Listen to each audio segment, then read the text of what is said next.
Hello viewers and welcome to part 2 of our interview with Martin Edmondson. Part 1 we saw much of his career, working his way through the early games development, growing the company Reflections, and now we look a bit more at the development of Driver through the next Driver games, through Stuntman, and eventually up to Driver San Francisco and the journey that it's taken him on, and the journey that the game has been on as well, an evolution of development of the game, gameplay and the technology behind it. Lots to see, lots to learn. Check it out. Wow!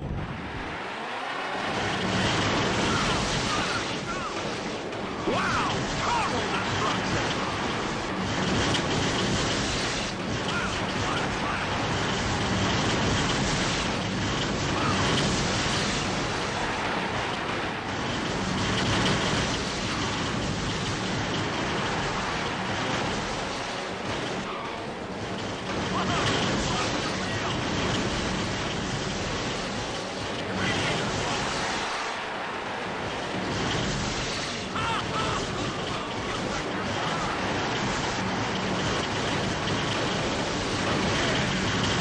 Driver, obviously great limitations on the PS1. I always felt when I looked at the game at the time that it was bigger than the technology that it was on. It didn't always do justice to the game. As a developer working within those restrictions, is it occasionally frustrating what you can and can't do, or seeing your own vision sort of restricted somewhat? Well, it's more than occasionally frustrating. It's sort of constantly frustrating because you've always got in your head what something could be. Yeah. And, obviously I wasn't imagining buildings as being just simple square blocks. You want things to look elaborate, and everything's always a trade-off. A racing game is one thing because it's like this sort of tubular thing. You can only see a certain amount. You can put so much more detail in. If you can drive in all directions, then you've got to worry about so many other things and possible views. Plus, we wanted to put the film director into the game as well, which means that the camera can be anywhere and looking anywhere. And so there are all these other things that come into play. But it was a very powerful machine, and I know we were pushing that machine very, very hard. It was a long development, actually, Driver 1. It was several years. Despite having done DD1 and DD2, it was a lot of new tech went into it, and we pushed the machine very hard for the first game. So it'll be the next two drivers after that then, was it? The next two drivers weren't as sort of critically acclaimed, if you sort of received, if you like. Where did the development change, and why do you think they weren't as well received? And moving on to the reboot now as well. Well, probably a number of things. First of all, Driver 2 was a very, very tight development schedule. It was basically a year. It was that it came out afterwards, and we wanted to add a lot of new stuff. In fact, we added the whole concept of getting out of cars and running around stealing another car. It was the first sort of open world game to do that. And on PlayStation 1, it was really pushing things. We were pushing things with Driver 1. So Driver 2, we had curved roads, we had overpasses, we had a spooling system for vehicles on top of the spooling of the city. Because you remember the city never loaded, it just constantly ran. Well, that was quite unique at the time on PlayStation 1 to be pulling this stuff off the DVD. I think people probably forget what Grand Theft Auto looked like on the PS1.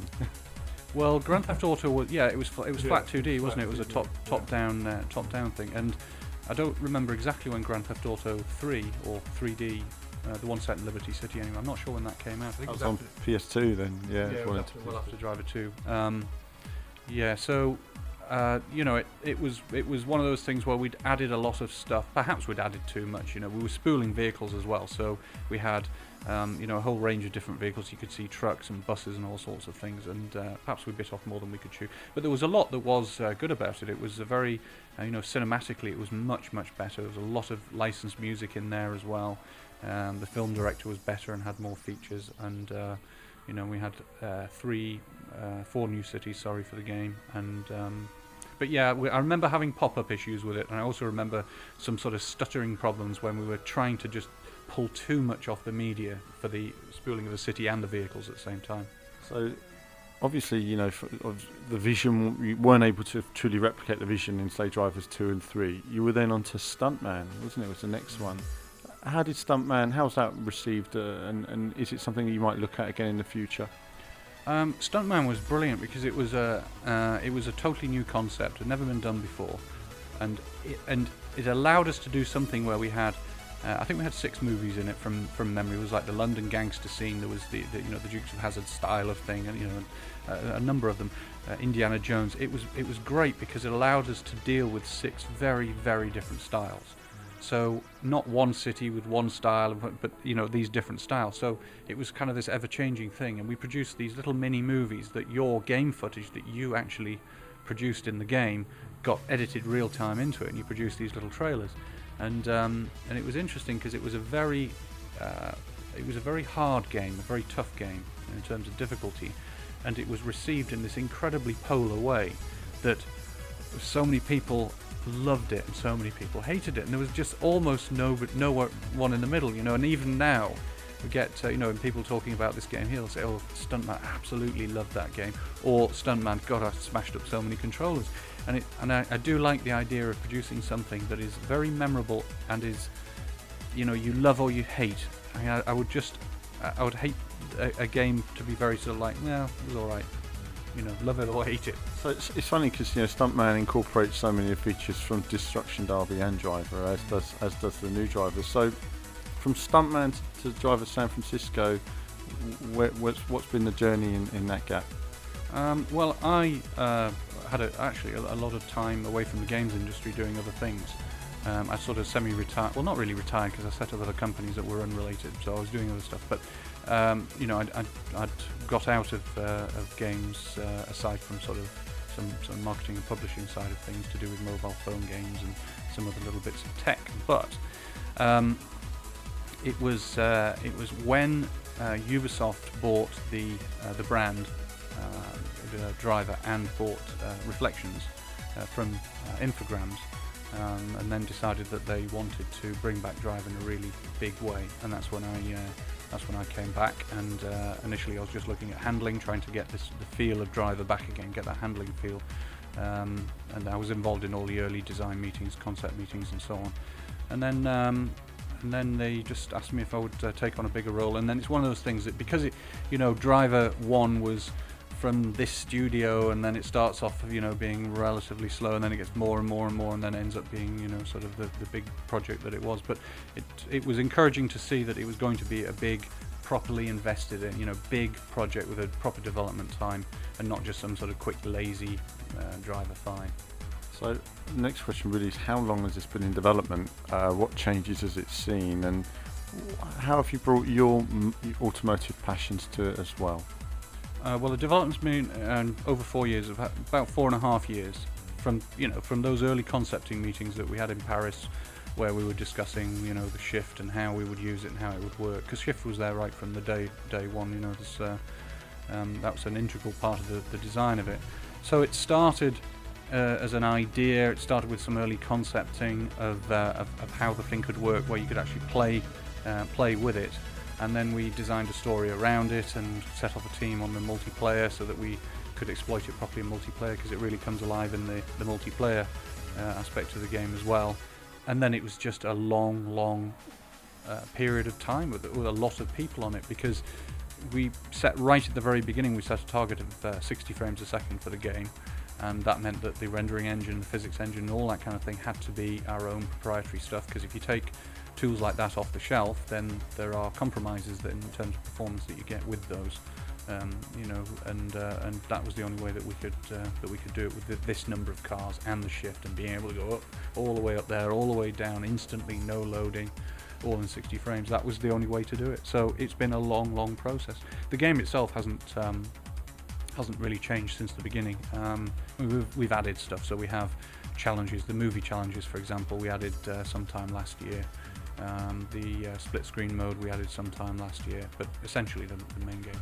I'd say because visually the game seems to have moved on a lot since E3 2010.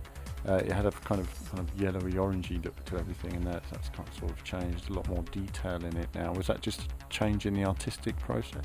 No, just more tech going in there, more lighting. We had rudimentary lighting in there. We had more advanced things coming in. We added HDR lighting to the game, gives you a lot more control over brightnesses and blooms and so and just more, more detail. As things get optimized, we'd write bits of it, and then okay, right, this is a little bit too slow because we need to hit this 60 frames, or we want to add blooms or add whatever lighting effect it may be, and therefore that bit of code has to be faster, so that would then get written faster on the SPU, which is a very slow process, and you don't really get anything from it apart from the fact it runs faster. But that's what you have to do, so we went back and just added more and more and more. And finally, really, I always like to find out the aspect of the game a developer is most proud of in making Driver San Francisco. What aspect of it are you most pleased about? It's hard to pick one, because we set out to do two things really, and I suppose the satisfying thing is to have hit those two things. The first thing is to really get that driver feeling back. So when you hand the pad to somebody who played the original Driver games and enjoyed those, they really feel it. Driver's back, and so the fact that you can just rag around in the cars and have fun with the cars, and the fluidity of everything, how smooth it is in 60 frames, the technical aspects of it. I still, drive to the top of the Knob Hill or Russian Hill or whatever, and look right across the bay to the other side and see that all running in 60 frames a second with all the cars and all the pedestrians and everything. And even though we created the game, I do still think, wow, that machine's got smoke coming out of it. But the second thing really is just the fact that we've innovated again, and it's something that the studio's always done. You were talking before about Shadow the Beast and Destruction Derby and Stuntman and so on. The original Driver, they all had a big level of innovation at the time. We're doing something that hadn't been seen before, and I'm just really pleased that we've been able to do that again with Driver and the shift. And you've seen people playing today on multiplayer, and the blast that people have when they play it. It's because of this new feature. Brilliant, Martin. Thank you very much for your time. I look forward to playing a bit more Driver. No problem. Cheers. Okay, viewers, so I hope you've enjoyed this Martin Edmondson interview. It's been epic, both parts, going through his career. I've really enjoyed it. For me, it's a really good opportunity to have a chat and for once delve into some of my own passions within the video gaming you see here as well. I've been doing it a long time. Great fun. I've actually physically grown older while I've been editing this. It's taken so long to edit and research and put together, but as I say, I hope you've all found it pretty enlightening. We've got a roundup of Driver coverage to come, and I hope you're all enjoying the demo. I can tell you that for myself personally, it plays an awful lot better with the Xbox pad than it does with the PS3. I'm not a fanboy, I just think that the triggers on the Xbox pad do play an awful lot better. It doesn't matter what game it is, to be honest. But no, so great interview, more coverage to come, and I'll see you all soon.